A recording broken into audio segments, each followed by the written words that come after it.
1992, I was in Pittsburgh at Shady Skates. Rob Pell was Shady Skates' manager. It's my dog still to this day. And we were hitting Woodward up because we saw the brochures because skateboarding and BMX was going on at the time for almost coming up on 10 years for them. They started in 1970 as a gymnastics camp. And I think they introduced freestyle BMX and then skateboarding. So they were like 5 years going strong with those two sports. And we saw the ramps. I was like, man, we need to get rollerblading up there. Like we need to go at least at bare minimum, let's go ride the ramps. So we nagged them. Gary invited us up. We got to test the ramps and Matt Lindemuth came up from East Coast because I knew Matt from Kutztown from PA, and he came up with me, and we got to ride the Morton Bowl, the Morton Mini, the Morton Bowl, and Egypt, the first incarnation of Egypt, and it also had big hips there too. And Egypt I was like in so love cool. with all three of those things. So then we were begging him like, we're thinking about starting a rollerblade program. We were like, yeah, you gotta have us come help you do it.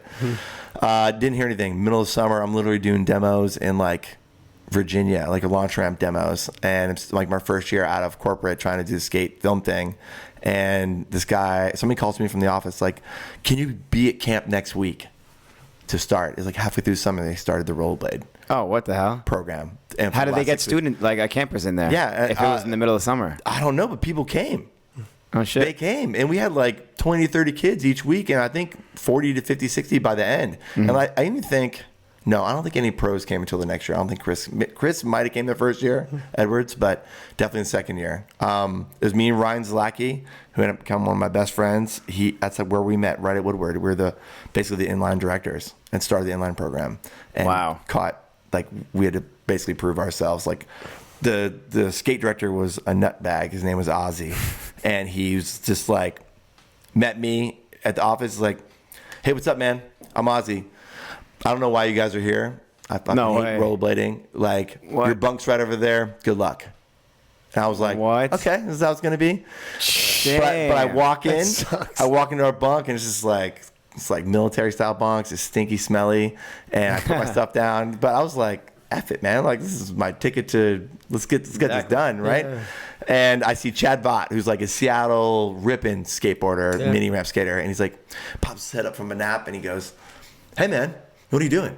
I'm like, I just got here. He's like, you want to go for a ride? Like something out of Dazed and Confused. Yeah. He's like, you got some? I'm like, no, man, I don't. He's like, I do. Let's go. You got a car? I'm like, let's go. Dude, went and had a nice little drive, came back and ripped the mini together, and I was like, let's go. And I started forming alliances and friendships, and I grew up skateboarding and BMXing, so I can handle my own. Yeah. And Ryan was a really good BMXer too. And we just partied with them, and we became friends with everybody, and Ozzy was like the last person to finally accept us, like, because we just ripped. Like, Ryan was really good launch ramp and bowl skater. I was like a street skater. Yeah. But I was out there filming all the time, and we would always be helping and just busted our ass. But then Ozzy finally came around? At the end, yeah. He did come around. But he's still psycho. Like, he's still trying to make our life hell. Yeah, still. But he did break. He did. Oh, yeah. That's good. Yeah. Yeah, he had problems with everybody. It wasn't just me. He's one of those guys. Yeah, he just a ball buster and just took his own power to be, too much in a small little fishbowl. Yeah. Yeah. What a bummer. Yeah. Good stories. Yeah, it's a good story. Yeah, made me tough. And then what? They hired you to do like Colony of Summer because you did the Colony of Summer. That's a whole different story. I broke my ankle filming. We were doing a segment for the Warped Tour. After I snuck on the Warped Tour, Kevin Lyman put me on as a contracted skater the next year. I turned pro for Rosie's, but I broke my ankle filming. A contracted skater for Warped Tour? Yeah. As like a rollerblade street skater, but Kevin was like, Dave's filming. He's helping with the ramps. That's right. A lot of people don't know that they used to contract skaters. Yeah. Rollerbladers. Get paid. Yeah. Well, Tom and Tim and Renee and Scotty Crawford. Scotty was on it too. Yeah, Scotty Crawford. Those guys were the Warped Tour vert ramp guys. I was just a slowly little scrub, just skating this little. You just want to get in there. Scotty Crawford too? Oh, yeah. Shout out Scotty Crawford. Yeah. Scotty Crawford is the man. Yeah. And Tom Fry, Scotty Crawford, all the Aussies. It was an amazing time. Amazing time to be around. And so how did the Colony of Summer stuff start? Broke my ankle filming a segment with MTV for the Warped Tour because they were doing profiles on all the skaters who were going on the Warped Tour. And I was like, that was when I was learning like the alley-oop crumb. And I was for me, I mean, I was lucky to be sponsored. I just got. What'd you say, alley-oop crumb? These are like backward flat elliptical spins, like going alley-oop.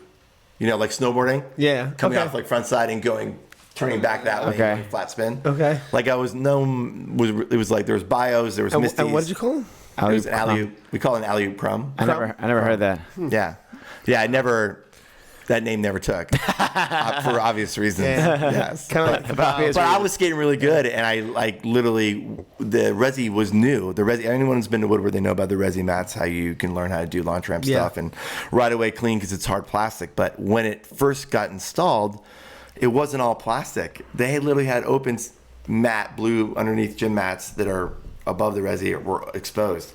I was doing a launch kicker up to that Woodward sign that's next to the vert ramp, and I was doing mute wall rides way up there and coming down, and I missed the resi and landed right on the gymnastics mat. I just grabbed my ankle and popped it clean out, like full fib tib. Oh man, 12 screws. Yeah, full metal plate. My left ankle still there today. Oh man. But that was it. That started my judging career. Yeah. And videogroove getting paid to be on tour for judging. Wow. So I like to shout then you were ASA, Mark Billick at NIS for help pay for a lot of contest footage for NIS and my travel. So All I had to do was judge. So then how did Colony Summer come up with that? Because I broke my ankle, they had to get a golf cart, help me get up and down the thing, and I'd already started shooting a bunch of footage. Yeah. And I convinced Gary to do a video. I don't know how I convinced him Because you to got do it. BMX and skateboarding. Yeah, that Yeah, was your because I had a idea, bunch of, I think a lot of the guys we were filming with were like in the background saying, "Yo, Dave's getting a lot of good footage. Like he's getting all the best guys." So when we made it, the first one, it was like a huge hit. Like I remember being on the next year being on a golf outing with him. Play a little golf.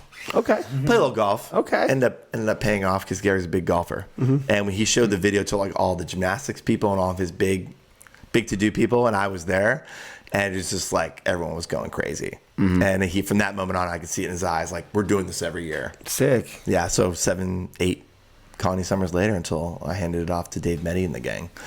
That's sick, man. Yeah. And you're one of the few people who actually, from our world, who got to film other sports like skateboarding, BMXing, all that stuff like that. How was it filming them compared to like blading, or how, like, did you learn anything by doing that? Yeah. Filming 3 different sports instead of just one? Yeah, and with my background of being a BMXer and a skateboarder, and Exactly, yeah, that probably helped out a lot. I helped out a ton, and also filming with them is totally different. Like filming skateboarding is completely different. That's what I'm saying, from like, rollerblading and yeah. biking. Totally. They're No, all different. it's- Yeah, you it's got- just you like gotta know filming yourself. skateboarding and or surfing and snowboarding, because at Fuel TV I did all that. You know, it's you have to come in humble and also respect like the guys who've done it before you. Of course, yeah. And learn, like, already know things that work. You know, within that frame of cinematography within that sport, and there's reasons why those guys have been doing it for a long time. There's Totally. a reason why certain things look the way they do. Know how to do it right. Yeah, it doesn't mean you have to copy it. I mean, or do exactly like it, but Did anybody from any of those other, like, filmers from those other worlds, like, get mad at you or anything like that because you were like filming their sport or anything like that? Not mad, but they'd always it always goes like this. So you rollerblade, huh? Yeah. I heard you roll. I heard you like, yeah, like this. They, especially if you've already met them. If it's like you just meet them, like I remember being at Field TV and going on my first skateboard tour for like Skateboard Mag, or there's like a Dude Tour combo sponsored skateboard tour. I remember having joining. In like when? This has been 2004. 2004. Okay. It's like the Detour or something like that. It was called something like that. And I just got on the tour hot right in the middle of it, and my Fuel TV guy, producer friends, you know, kind of rat me out like, my friend Dave's a really good guy, but he's a rollerblader kind of thing. So as soon as I got on tour, they're like, hey, it was like we shot that day at the park, and then we're on the bus, and everyone starts having a drink and starting to gamble, and then someone just comes right at you like, oh, so you're a rollerblader, and everyone goes, whoa, because I'm like the only rollerblader on a whole skateboard tour. Yeah. It's not my first rodeo though. Yeah. I'm like, yeah, dude, I rollerblade. So what? Like, yeah, when you'll be in 5 days, you'll be begging me to film you follow cam on my rollerblades. Yeah. And everyone's like, oh, back and forth, and it starts getting fun. I'm like, all right, and then they keep going. You're like, all right, dude, give me your skateboard. I'll pop shove it over the corner of the hip before you can 360 the pyramid. Let's do that tomorrow. Oh shit. And then if they do it, you're like, all right, let's go. Either no matter what happens, it's gonna be funny. It's gonna be fun. It's gonna bond you regardless. Totally. Yeah, and it does. You just don't ever run from it. Why would you run from it? Like, Yeah. embrace who you are. Totally. Embrace what Yeah, you've done, of course. and Yeah. be proud of it. And that's Yeah. what I love about the rollerblading community. Like, so many talented people have gone on and still given back and are still there this weekend, who are talented, who do amazing things. Like, I can list 10 of my favorite rollerblade guys that are successful doing what they love and still have homage and have love for rollerblading and are amazing at what they do outside of rollerblading. 100%. Yeah, because we don't follow. Like, we're always getting put in this box. Yeah, you rollerblade, blah, blah, blah. It's like, yeah, but that just pushes us to blaze our own path. Totally. Right? I feel that 100%. Yeah. Did you deal with like that a lot going on? And first of all, that was awesome. Yeah, I was gonna say. But that's, I always tell people that when they give me that, that old tired line, like, oh man, you sold out, or you went to go film at Field TV and you did all these other sports. I'm like, think of it this way, dude. I'm out there talking to the other sports and I'm facing the music. You guys are in your little rollerblading world, and the only people you're dealing with is people you see at your park. Like, I'm dealing with the top end industry people and decision makers and influencers. So if anything, you're the one who's like dealing with it. Yeah. I'm like, just think of it from my point of view. Like, and I'm not hiding. I'm representing. That's sick. Yeah. Did you ever feel any kind of burden on that because you were kind of that guy at all? You're just like, nah, you're just doing whatever the fuck Never. you're doing. Never. No, it gives you. I'm so thankful to have that opportunity at Video Groove. Yeah.